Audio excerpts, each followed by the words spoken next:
to our top story. That's the hard part, is I think a lot of people take that for granted and you don't realize how important that is until you don't get to do it.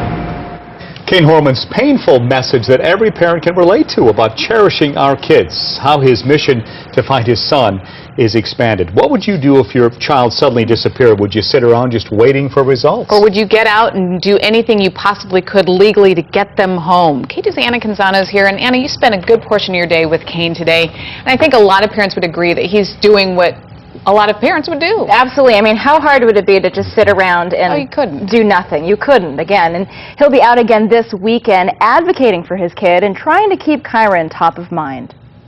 315 days after his son disappeared. Well, there's only one date to me that has any significance. 315 days since he last sent Kyron off to school. And it's June 4th of 2010. Kaine Horman says it only hurts more.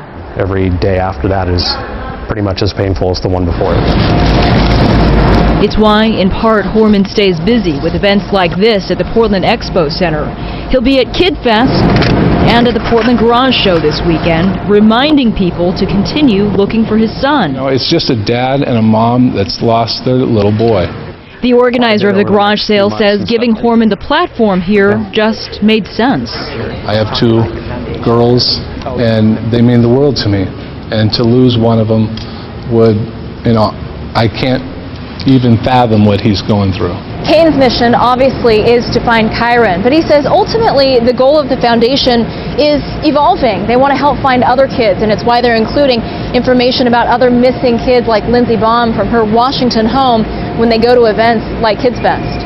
It doesn't mean Horman is giving up on finding his son. He's more determined than ever, and more convinced than ever, given what he's learned from investigators, that his estranged wife, Terry Horman, knows what happened to Kyron. Having justice served and not having him home would help, but it wouldn't be, I think, what we would want. After 315 days, I ask what he misses about Kyron today.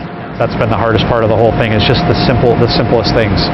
Walking him down to the bus, brushing teeth with him in the morning, just everything we would do on a pretty much daily basis. I don't have the option of doing it. Neither does he. The simplest things, now so out of reach. Horman says he is encouraged by what he sees in the investigation, that the task force is still making progress, verifying information that they have to ensure that they are on the right path. And, of course, we do mention Terry Horman, but she hasn't been charged in Kyron's disappearance. You know, speaking as a parent, those daily interactions, of course, that's creating such rich memories for him. You can understand what that's. And you miss all the little stuff. Yeah. You know, just all that. Yeah, it's the little stuff that we can take for granted. Yep. Yeah.